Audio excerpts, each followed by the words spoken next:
Okay, perfect. So yeah, I will be speaking about the SWiPE Successful Wildlife Crime Prosecution in Europe project. And I will also give an overview of poisoning, but just in Spain.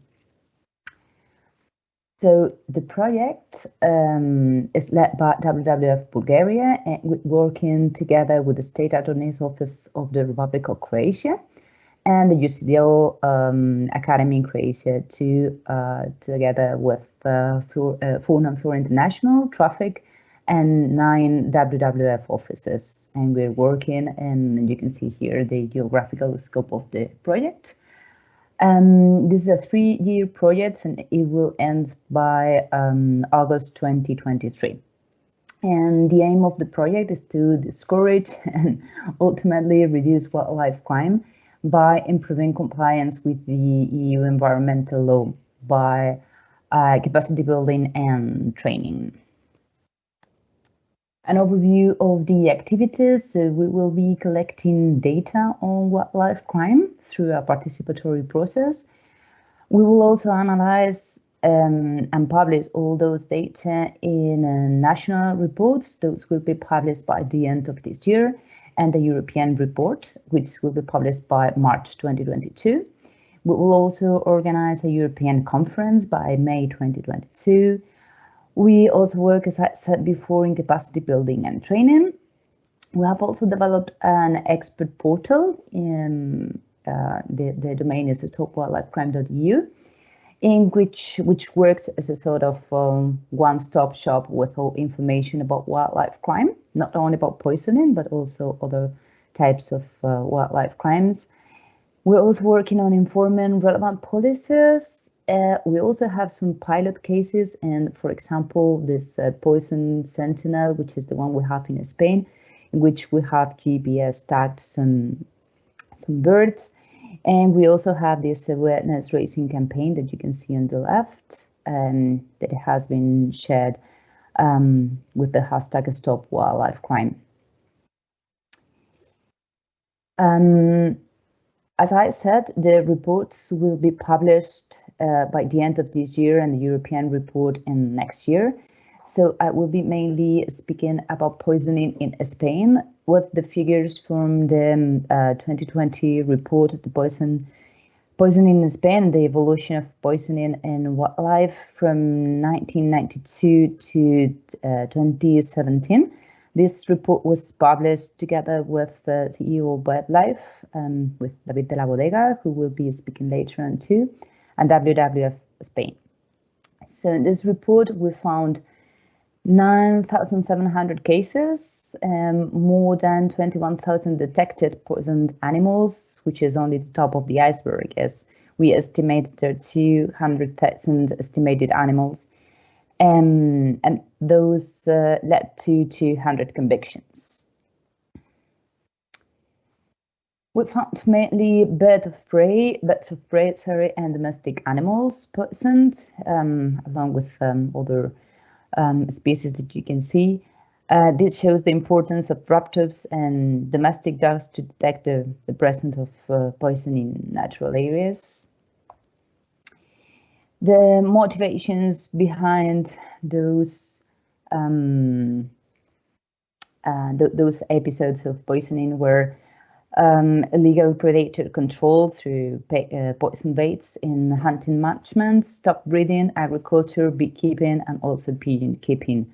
We can see here in March, this is the season where we can find more poisoning episodes and more individuals killed by poison, and this is also the breeding season for stock breeding. The main toxins found was the carbamate and also carbofuran and strychnine. Those three are illegal, they're prohibited in Spain. We also found some other toxins which are legal, like used in pest control in crops, but used illegally, of course, in the form of poison baits for controlling predators, as we said before. The hotspots found were the south of Spain, the regions of Andalusia, center with Extremadura and Castilla-La Mancha, and also Castilla y León in northwest.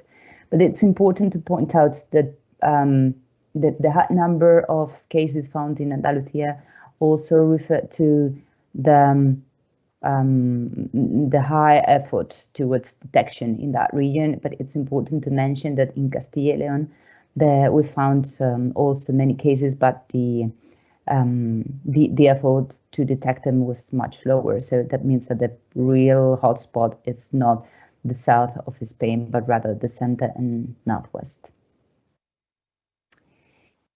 So the evolution of events and sentences that you can see in this chart. Here we can see in the red line how the poisoning events have been reduced at the same time as the criminal administrative sentences were higher, which is a good evolution. And here I will show the preliminary results collected within the frame of the SWiPE project for Spain. This is as of October 2021. Those figures are, of course, not to be published because they are just preliminary, and we will present them by the end of this year, and also in the European Summary Report by March 2022. So far, we have found 3,200 cases of infringements. This is for the period 2015-2020.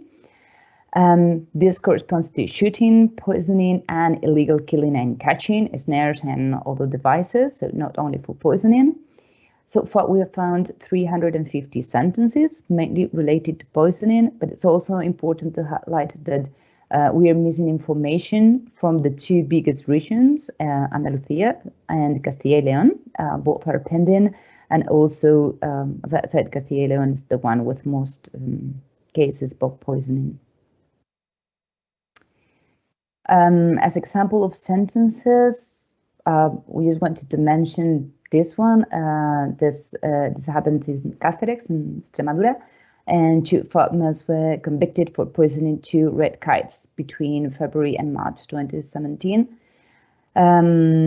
This led to a fine of almost 40,000 euro to be paid to the regional government in Extremadura, and also a 16 months fine to be paid in case 2 prison days in case the second fine was not paid. And also our petitions to the ministry, it's mainly multidisciplinary teams. There's one already working in the region of Andalusia, and we think this experience has to be shared and it has to be implemented at national level. They should include sniffer dogs, laboratories, dedicated and specialized patrols, and law enforcement agencies trained especially to detect poisoning and prosecute it.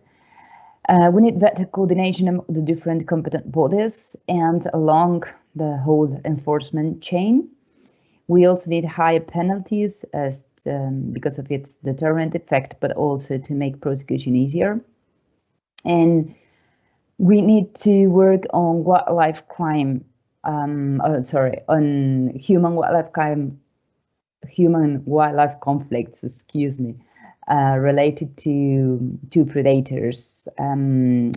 Wolf has been recently protected in Spain, so it's suspected that the illegal killing and poisoning could increase. We are already working on this, and also for the lynx, for the Iberian lynx, it's the second cause of mortality.